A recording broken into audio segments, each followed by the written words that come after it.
Welcome to Inside America's Minds. And today, as a guest, we have Lara Govendo.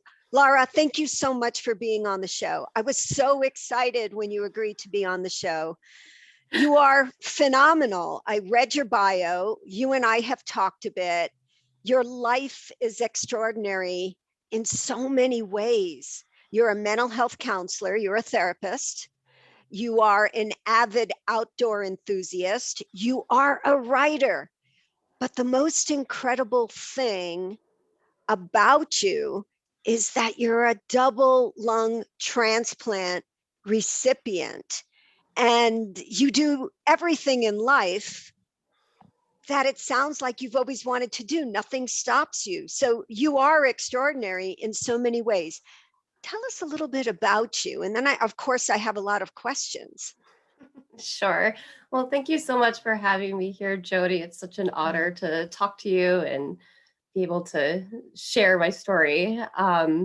So I'm 34 and I live in Vermont, and um, I am 3.5 years post double lung transplant, and it's been quite a wild journey throughout my life, but especially the last 5 years, it's been crazy, but really rich and just so life-changing on every level.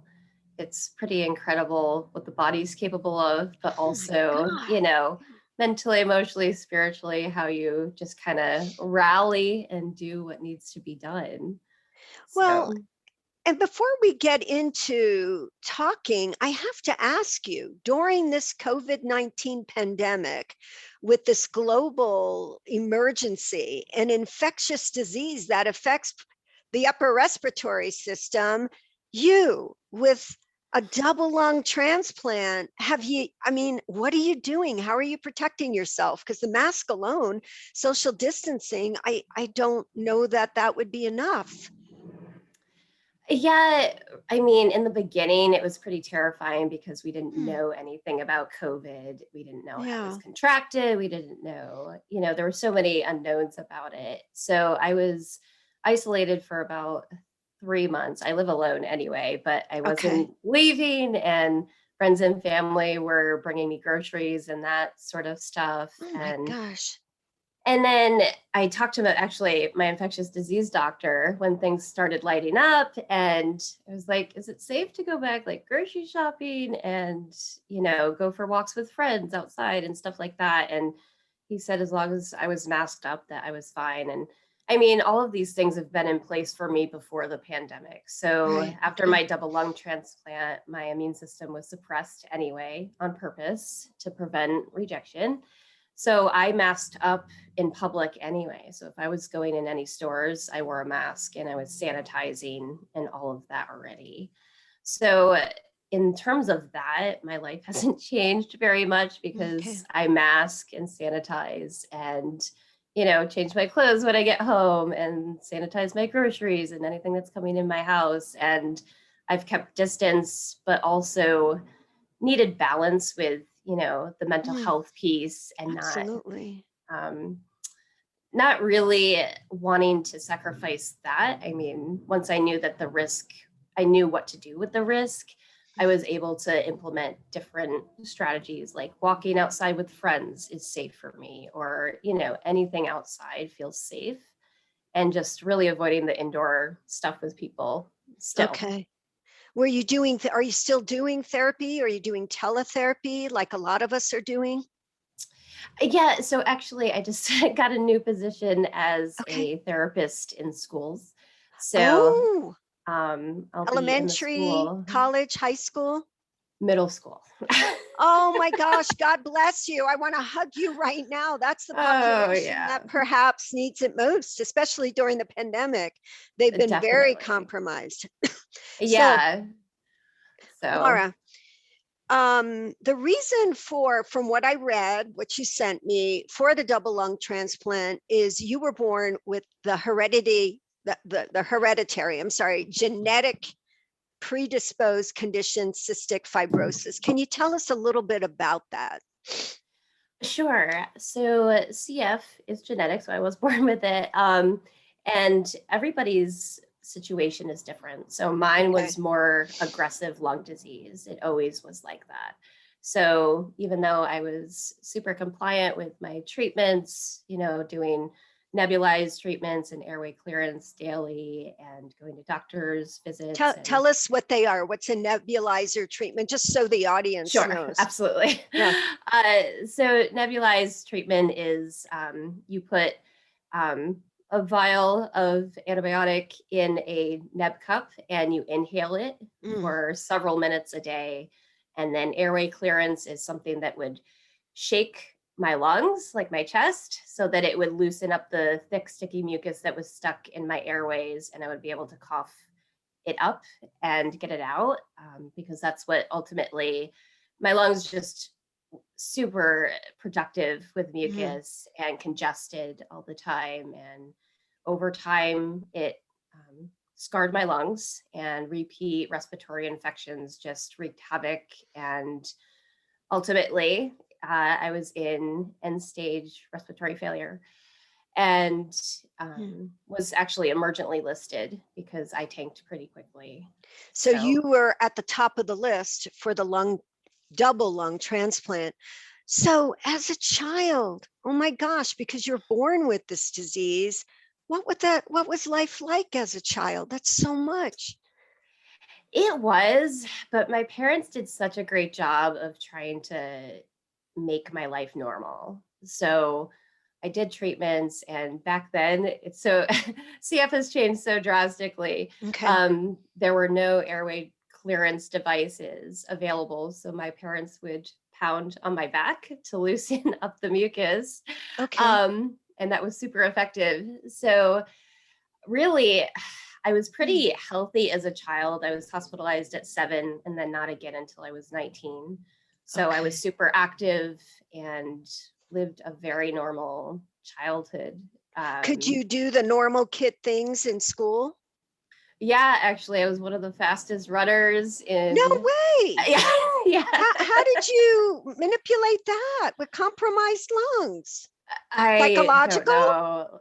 Like, yeah, it was definitely a mental thing, but like by the grace of God, I was just able to maintain my health at that time. And I think it really helped Hmm. me to be active. And that was Mhm. also an airway clearance modality of, you're active and you're, getting cardio exercise, and that really helped too. So When was the first realization in the history of your life that you were different, that you had a medical condition? So there were some limitations, despite you soaring on a trajectory that nothing was going to stop you then or even now. But when did you have that realization? Not every kid has CF, cystic fibrosis, or yeah, I mean, I knew it just because like I would have to go to the nurse's office and take medication before I ate lunch. So in that okay. respect, I guess I felt different. But really when it hit me was when I was 20 in college and I had the transplant talk for the first time. Tell us, I was going to go to that. But Yeah. let me see. I'm so excited because I have so many questions here. Are there any other family members that have cystic fibrosis? There's no known trace like other, external family members. So yeah, Okay. it's um And that was my next question is, do you remember the day the doctors told you, Lara, it's time, you need a double lung transplant. We need to remove the diseased lungs and transplant two lungs from somebody else into your body. Do you remember that day? Tell us about it.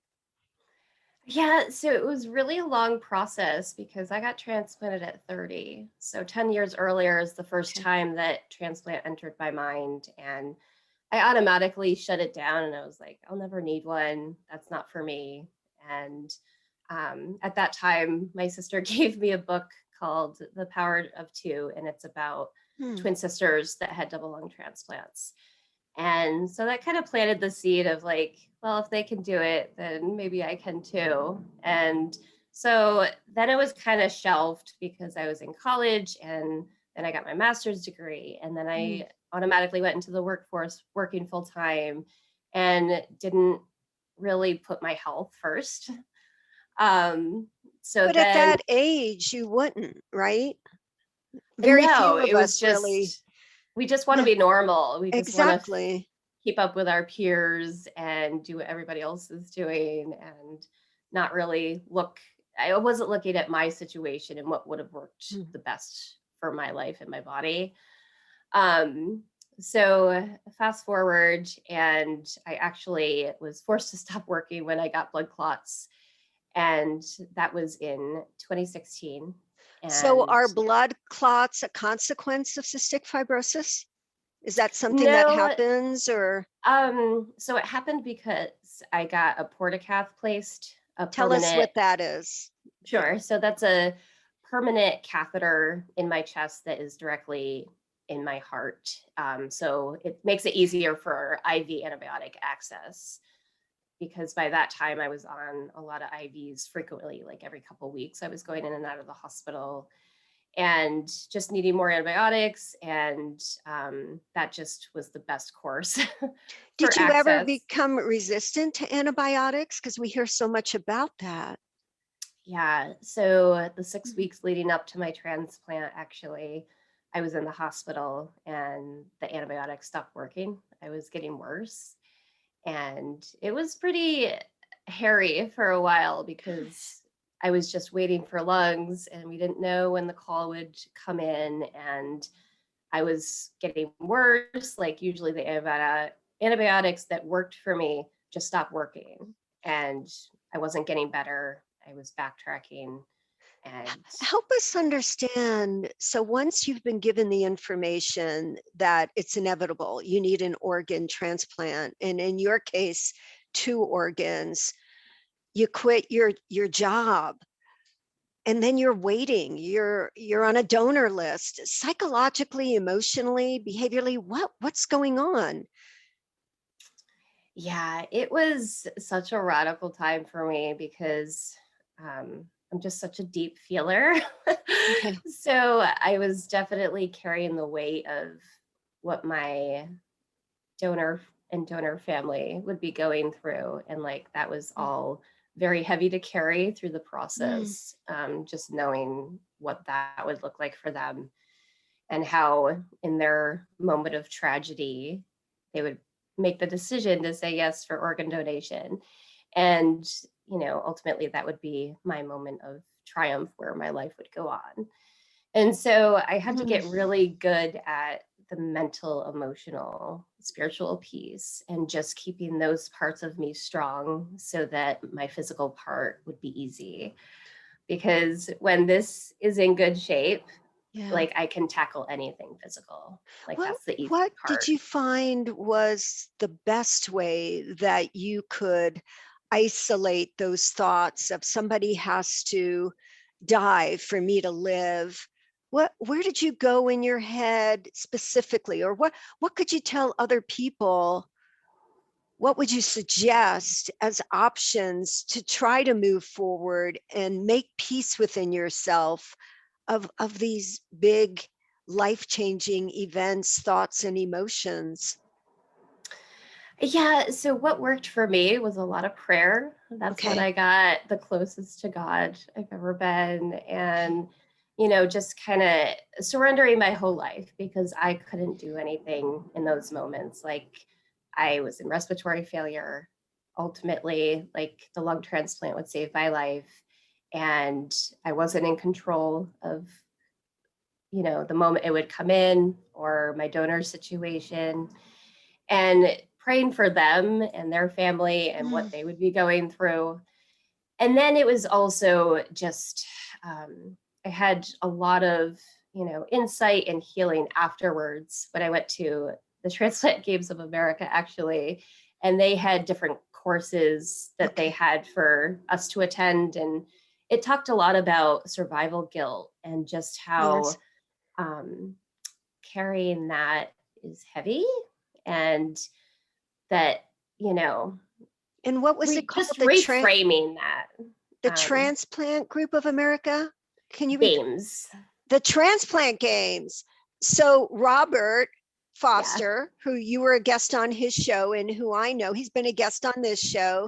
He competed in those games. Okay. Yeah. So the Transplant Games, I want our audience to make sure they hear that. So let's go back. So you're waiting. When you're waiting, do you have a beeper? Are you like on 24-hour call where as soon as there's an organ or organs in your case, that call could come at any time? Yeah. So I had to have my cell phone on at all times. Okay. Because they would be calling that. And actually, when I got the call, they called my hospital room. I didn't realize that my phone was off. So they had left a message on my cell phone, and then they called my hospital room. And that's when I got the call. And the magnitude of that call, nothing could have prepared me for. Talk about that. Yeah. So I answered, and the lady said, "This is Marcy from Brigham and Women's Hospital. We have a potential donor for you for new lungs." And I just went into that fight, flight, or freeze mode. And, that trauma response of like everything shut down, this part of my brain took over. And I actually told them that I would have to call them back and let them know. Oh my gosh. It was really crazy because I just was so frozen in that moment and could not think straight or process what was happening. And I was like, I need to talk to my people and see if I'm ready for this. At that time, like I was in the hospital, but I was running every day. And I was like, maybe I can push this off a little while. But so I was just, you were inpatient in the hospital. Were you in ICU, general med? Where were you? Just on the regular floor. General med floor. And then they're letting you out to run? Yeah, so that was actually part of my respiratory treatments every day. Oh my gosh. So I was, pulling a tank of 6 liters of oxygen and running around the hospital grounds. Oh, for the love of God, I wish I would see that. Oh my God, would have seen it that. Was That's quite incredible. A sight. Yeah. Did anybody video that? I mean, that's incredible. And how I have some documentation. Yeah. So they need to do a documentary of your life if it hasn't been done yet. So you get this call, and that primal part of your brain, that emotional part, you're immobilized. It shuts down. Is that a normal response in retrospect with people who receive similar calls for organ donations? I mean, everybody responds differently. I think I just was overcome with the magnitude of what that meant. Like my donor was floating through my head. What the surgery was going to entail was floating through my head. How this, was completely going to change my life. Even though it was going to be better, you still have that grief that you carry of, I bet. grieving what my life was. So at that moment, I was just completely unable to process and to respond. So I hung up with her, and thank God, like, I don't even know to this day how it happened, but they set up transport without me. And so then like an hour or two later, the ambulance showed up to bring me to Boston. I was like, oh, okay, I guess I don't need to call them back and say yes. So where were you inpatient at what hospital prior to transporting to the transplant hospital? Where were you at? Because you live in Vermont, right? Yeah, so I was here at the local hospital, UVM Medical Center. Okay, and so they get the ambulance. You weren't flown, but you went via ambulance. I had to take an ambulance because of the condition of my lungs. I wouldn't have been able to handle the pressure. Oh, and the altitude. Okay, see, that's wow. So how long was the ambulance ride? 4 hours. Oh my gosh. Yeah. Wow. That's long. That's a long ride. And what are you thinking as you're in the ambulance? What are you thinking? So something shifted in me where I just went into full surrender mode. And I was like, okay, like I have no control. I have to hand it over to God and just keep pushing forward. And so that completely changed my just my whole being. Like, I was in a good mood. I was like, okay, let's do Mm. this. It's go time. And just really actually had a blast on the way down with, the paramedics just laughing and joking. And yeah, I find that happens a lot in my situation.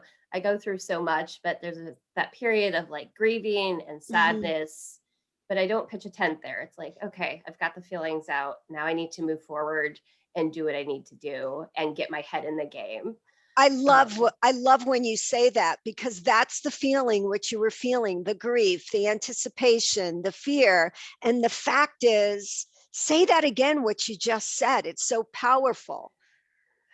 Yeah. So I got to feeling the get back in the feelings. game. Say that Yeah, again. exactly. Like getting my head back in the game, because otherwise I'm not going to make it. If I'm going to the what ifs or what could go wrong, or this Yeah. might not work, or this might not be a match for me, because there's been people that have had dry runs where they get to the hospital, they get all set up for surgery, and then the lungs or any organ isn't viable. And like that, I can't Yeah. imagine Which that. means it can't be transplanted. Correct. So, Are you alone in the ambulance beside the paramedics and mhm, EMTs, my yeah. people? Um, Aside from them, any family members? You mentioned you have a sister. Yeah. Okay. Yeah. So I actually have four siblings, but my sister lives closest to me. Okay. And my mom was actually here at the time. She had come up a couple days prior because I had been in the hospital for almost 6 weeks at that point. And she's like, and typically she's with me in these hospitalizations, but I was like, Okay. I'm fine. Like, you don't need to come, because she lives 5 hours away. And so then she told me, she's like, I'm just overriding your decision. I'm coming up. Good. And, Like a mom, spoken like a exactly, mom. swooping in like the mama bear. Yes. Yeah. So she actually followed the ambulance because she does not have a GPS or do any technology. So, I so get it. I get she it. didn't know how to get there. And then my sister came as well. And then my dad came from New York to meet us. And actually, all three of them got to the garage at the same time, which was like such a Wow. God moment. It That's was divine pretty radical. intervention. Yeah, Wow. exactly. So, And everybody, I'm sure, is in this fight and flight mode. I mean, you've kind of yeah, balanced yourself out, but I bet the family's like, oh my gosh, totally. wow. And then what Yeah. happens? So then they start prepping me for surgery, and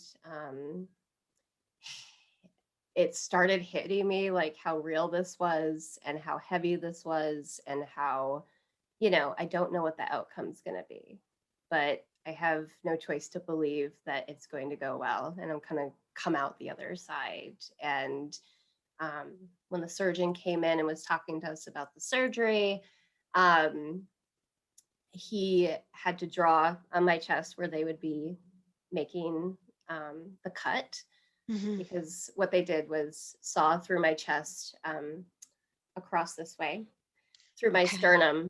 Oh And my gosh. so he drew that line. With a black And Sharpie, most yeah, likely. Yep. he did. And then Okay. he actually put a heart with an arrow through it in the middle. So that made me feel better. Oh, how now that's big. Okay. Yeah. So you're So watching this. Okay.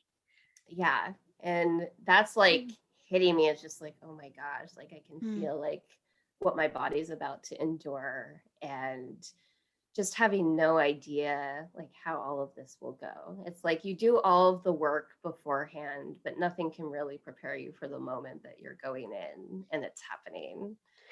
So you Um, had therapy leading up to that. Did the hospital and the medical staffing provide, like the social workers, everything that you and I are familiar with in mental health and behavioral health, inpatient as well as outpatient, preparing you for this moment? But like you said, nothing can prepare you for that moment. yeah, it's this whole other realm. it's pretty wild. So one of the questions on the Inside America's Minds guest form is describe yourself in one word. And you said brave. Is that what you were feeling at that moment? In some sense, yes, because I was just powering on. And that word has been so monumental in my life, because no matter what I've gone through, it's been important for me to just be brave and just keep going and not make it a choice to go to the negative or the what ifs, but just to, have a plan A and and make it happen no matter what. So the definition of Lara is brave. I think so. I hope to strive for Yes. that. You're there. You're there. Yeah. That's your foundation. And moving forward, it remains the foundation. And it's so inspiring to so many others. So you're there, getting ready, sternum, black Sharpie, heart with the arrow. Then what? Then what happens? So then it's time to say goodbye to my family. And I can't imagine. What was that like? I didn't want to say goodbye, because for me, that meant that I wasn't going to see them again.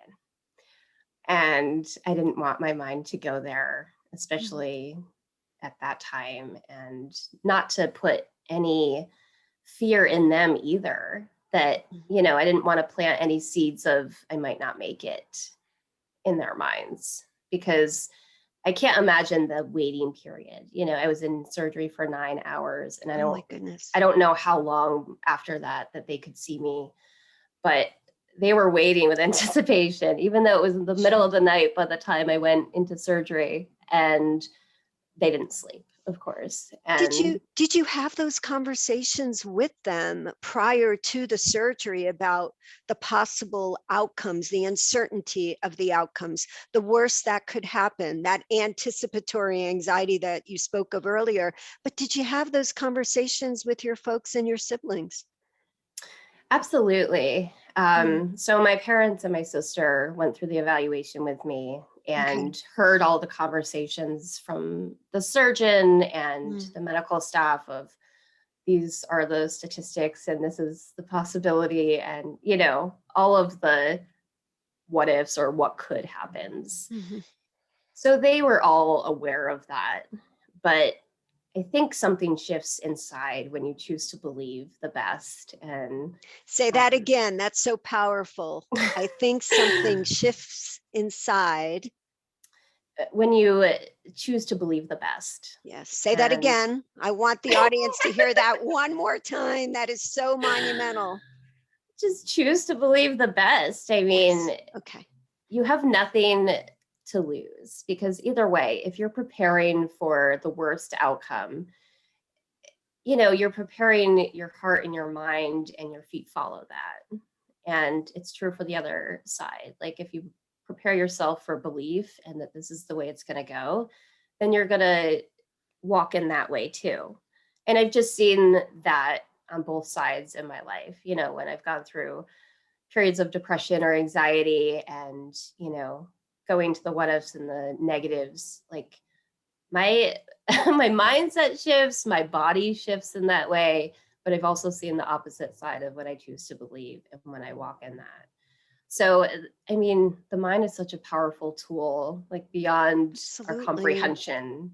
And then you mentioned the depression and anxiety. I'm sure with a lifetime with the challenge of cystic fibrosis, that would be very comorbid. In other words, that would be part of it as well. And what a challenge to be also dealing with the psychological and emotional aspects in addition to the physical. So you have the evaluation, mom, dad, and your sister are there. Then what happens? What do you remember next? So the evaluation to me at that time was just something to have in my back pocket, because at that time my CF was erratic and it was really hard to control and predict. And I was kind of like going in this roller coaster of in the hospital, out of the hospital, and just to really not be able to get a good handle on it. So that's when I got, sent for the evaluation. And by August 2016, I had completed it. I wasn't going to get listed because I wasn't sick enough yet. So in my mind, it was just a plan B that was in my back pocket for hopefully never. But then I got super sick in the spring of 2017 and was emergently listed. And then oddly enough, I ended up being transplanted almost a year to the date later from my evaluation in August 2017. Oh my God. And that's not that long ago. No. Not that long ago. So anesthesiologist, surgeon, all come in. And do you remember being wheeled into the OR, the Yeah, operating room? so I was awake for most of the pre-op stuff. Like they were putting arterial lines in both of my wrists and in my In neck. your arteries? And Okay. yeah. So I was awake for most of that. And I had this one nurse that never left my side and was just holding my hand and was so kind. And you could tell that like he had stood by people so many times in this Very moment. special breed nurses. Seriously. Like, oh my gosh, like such an incredible sense of peace and just calm and, speaking like life into me and like, you're gonna be okay. You're gonna get through this. And, just kind of settling my nerves. Like I'm sure he could see the fear in my eyes. And so that was really powerful for me, especially when, it's so real that, I know within a moments I'm going to be out. I'm not going to be conscious anymore. And so leading up to unconsciousness, I had a Bible verse that I kept repeating that just, kept my mind centered and kept me, kind of even keel as much as I could be. And I just kept repeating it in my head over and over again until that was the last thing I remember. And actually it was, I believe and do not doubt in my heart. And that's what I kept repeating in my head. I believe and do not doubt in my heart. Yeah. Wow. And then you wake up and you said the surgery was 9 hours? Yeah. So what's your first memory when you wake up? I made it. Wow. And do you remember opening your eyes? What did you see? What did you feel? So I was in the ICU and the lights were so bright. In the intensive care unit? Yep. Yeah. There's a lot of weird stuff psychologically that goes on in the ICU to patients. Totally. Okay. And I just remember thinking, wow, I made it. And a friend had actually texted me the night I got the call and she said, tonight prayers are answered. And like, oh, how beautiful. That went through my mind. And then I was hearing familiar voices. So it was my parents and my sister that were allowed in, and I was still on the breathing tube. So you were intubated? Mm-hmm. Okay. Yeah. But conscious. You weren't sedated. Well, you had sedation. I was sedated enough, but I was starting to wake up. Okay. So they got me a notepad and a pen because I must have been very frustrated that nobody could understand when I was trying to talk. Yeah. So I'm like, everyone was like, you were just so mad. Well, but that's the power of you. That's the braveness of you. You're like, hey. Right. Like, I'm ready. Let's do this. I made it. Talk to me. Okay. So I was just writing to my parents. I was like, how did it go? And just, I still have the notepad. It's so funny. You got to write a book if you haven't already. I know you've got a book we're going to talk about. Yes. But okay. So, yeah. And then within 6 hours after my surgery, I was extubated. So they took the tube out. And what was that like? Because people wonder about that, especially with so many people being vented today, intubated and sedated. What was that like? I honestly don't remember. Okay. I wasn't conscious for that. But I do remember the next day, they were very good about getting me up quickly because they wanted me to be strong. So they had me sitting up in bed, and then my nurse was just incredible. She was a powerhouse. And she's like, all right, we're going to, start walking and all of that with a walker, which it was so hard to stand up with all the drains. And it was just So how insane. many days post-transplant is this that they've got you up and walking with the walker and the poles and the IVs? So I think day 2, I did a lap. Yeah. Wow. And then I remember I was still on oxygen, and my mom was in there with me, and the nurse said, do you want to try going off your oxygen? And I was like, I think I still need it, because that was my comfort. That was my security blanket. Like, to go from not breathing and needing oxygen all the time and then automatically switching to you have new lungs, you're fine, was a very hard transition. How many liters of oxygen did they have you on? At Do you that time, remember? I think I was only on a couple liters, Okay, but so the norm then pretty much. Okay. yeah. I would have expected more, but okay. Yeah. So she said, okay, but I just want to tell you that I turned your oxygen off an hour ago in the setting 100. So So you were breathing on your own 100% air, yeah. Yeah. room air. And I was like, part of me was like, oh my gosh, like, you're so ridiculous. And then the other part was like, that's how you have to Incredible. do it. Like, she's got it down pat, because Yeah, it's she like did. you have to break that mental piece of like, Mhm. I'm okay. And that was really hard for me, after a couple of years of being on oxygen, and then, you know, seeing the oxygen saturations, and then, taking that down as truth. And, it's a process that you move through.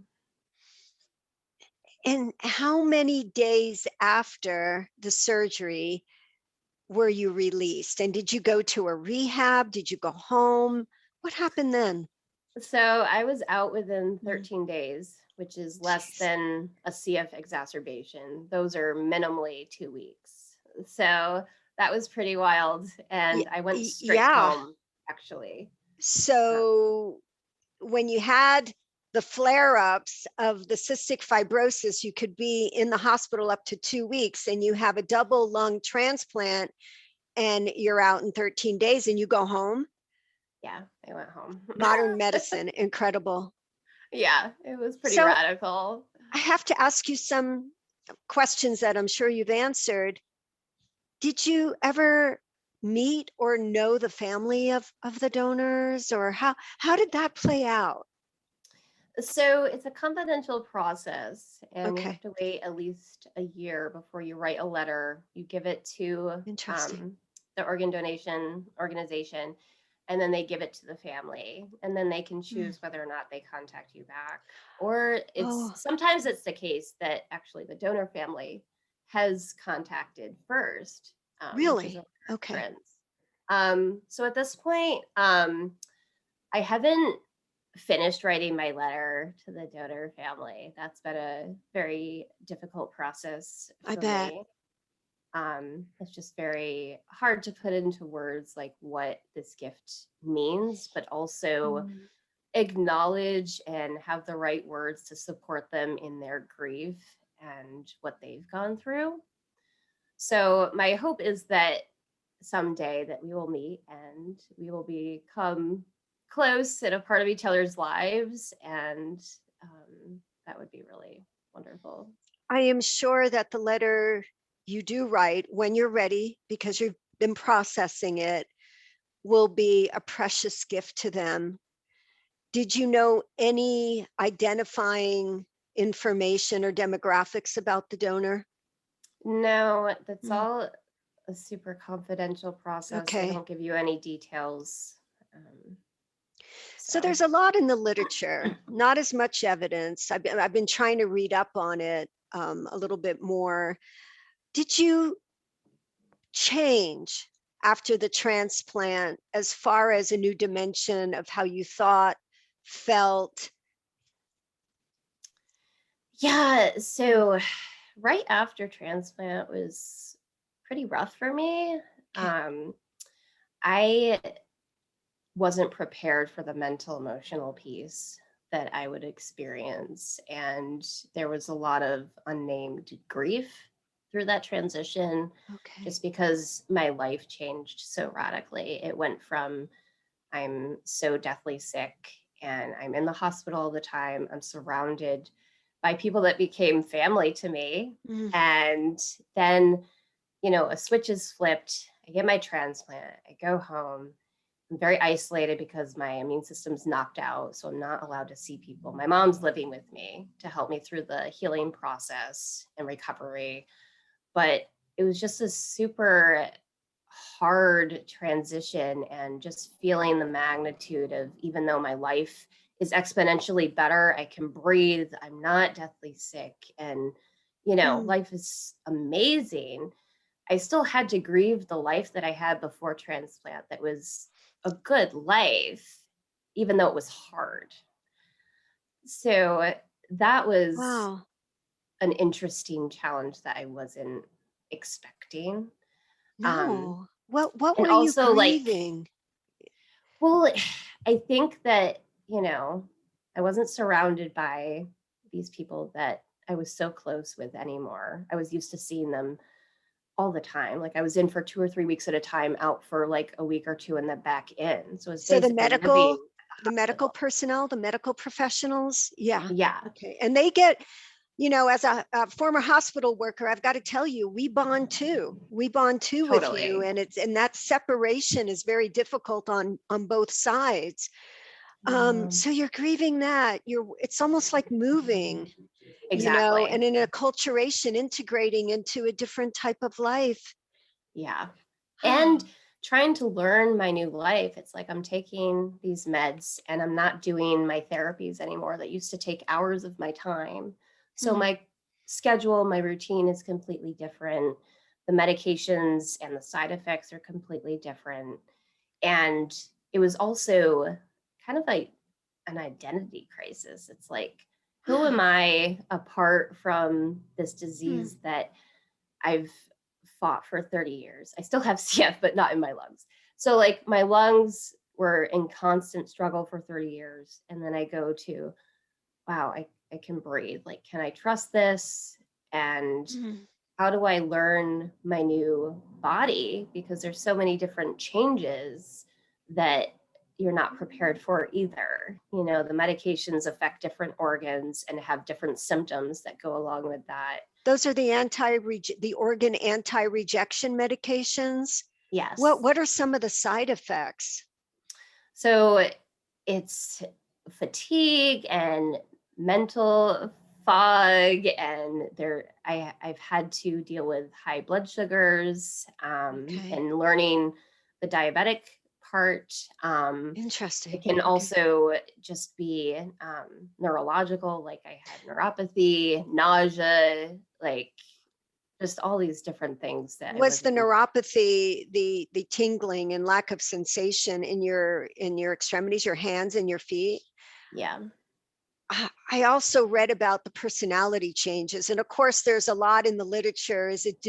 Are you assuming, what did they call it? Genetic cell memory transference from the donor, which is a possibility. I mean, there's a totally. little bit of concrete research out there, but most of it is supporting the fact that the recovery post recipient, post the donation of the organs, has what you're explaining, a multitude of different uh, side effects, if you will, or just accommodations post surgery that Yeah. also affect the personality and the meds. Did you see, what was your experience with that?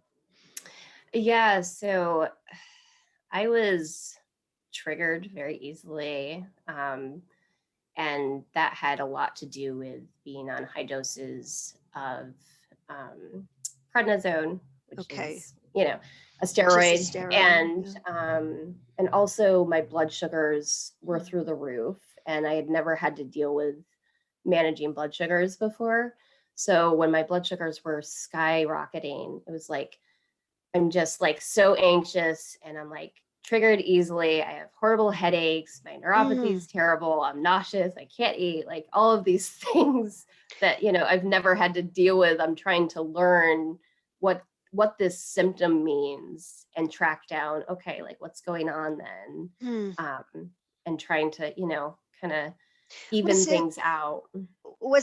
what is it, because you're still on the medications, I'm assuming, is it the medications that caused almost like that vascular or diabetic response in the body with the elevated A1Cs, the neuropathy, the Oh, emotionality to it, but not the actual lungs? So it's the no. medications? Yeah, so the Interesting. steroids and also my other anti-rejection med cause high elevated blood sugars. Wow. Um, so that's been a whole new world to get used to and, you know, tune into my body, if I'm nauseous, what does that mean? If I'm having neuropathy, okay, what are my blood sugars? Thank God, like 6 months after Hmm. transplant, I evened out my blood sugars and I came off Okay. insulin. Oh, so Um, you were on insulin too? Oh my I was on gosh. insulin. Yeah. So it was, So are you able to run again? so I'm actually having some heart complications right now. So I haven't been able to run and have Okay. needed oxygen in that respect. My lungs are in great shape, but I need to, well, once the pandemic, Hmm. slows down, I'll Yeah, be able which to we go to hope it my, will this summer. yeah, Yeah. I'll be able to go to my transplant center and get this taken care of. Is the, and if you're not comfortable talking about it, by all means, let me know. Lara, is the heart complication secondary to the cystic fibrosis, the anti-rejection medications, all of the above? I think it actually occurred at surgery. Okay. My pulmonary artery got kinked. And Okay. so that's causing a backflow in one of the Okay. valves in my Okay. heart, building up pressure and Mm. causing breathlessness. Okay. So, Okay. Is it an easy, I mean, there's most likely going to be surgery or? yeah, Yeah. it'll be another Okay. surgery. Okay. And how are you preparing for that? um, I mean, I just got to roll with what needs to be Okay. done.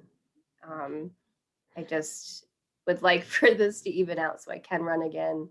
Okay. Um, Brave. Again, what an incredible word to describe you. Lara, in love. Have you ever been in love? um, I don't think for real. Okay, that's I a have had fair answer. I have had a few relationships, but my standards have definitely changed, and I'm Okay. waiting for someone that aligns with where I want my life to go. So, Okay. And where do you want your life to go? I am super passionate about connecting with people that are hurting Mhm.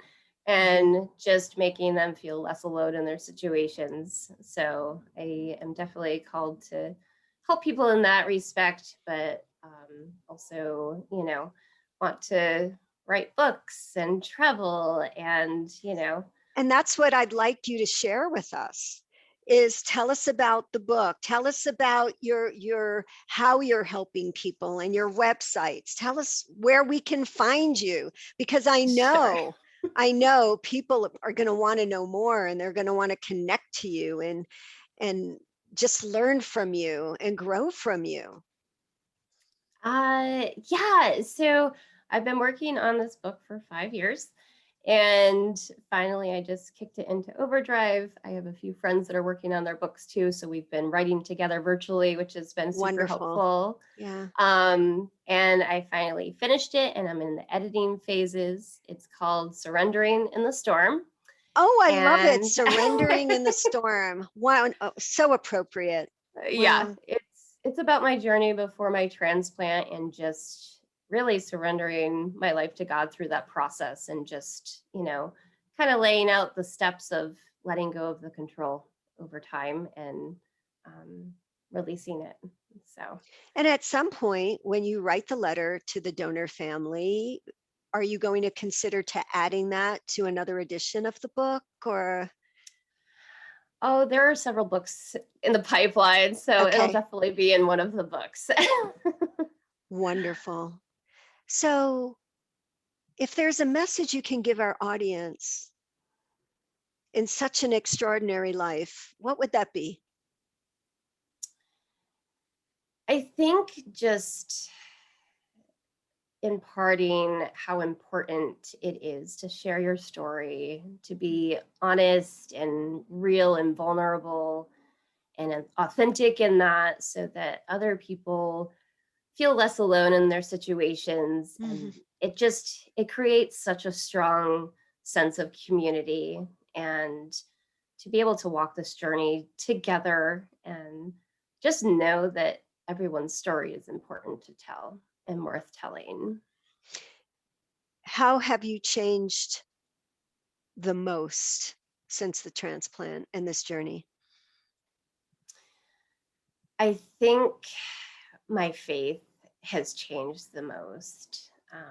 I've always been a Christian, but I've really developed a deep relationship with God, and just really knowing that there's something bigger than me that's in control, and that I don't have to shoulder the weight of the world, Yes. and that I'm never alone. Lara, I can't say it enough. What a privilege. What a privilege. Thank you so much for sharing your story on Inside America's Minds, but with the world. And I, Thank you so much, Jody. I oh, you I am kidding? so grateful for this opportunity. It works both ways. And I know so many people are going to be just so helped in so many ways by your story. And most likely we'll have to have you back. Yeah. Sounds like a plan. All right. You take good care. God bless. And thank you again. Thank you. Take care.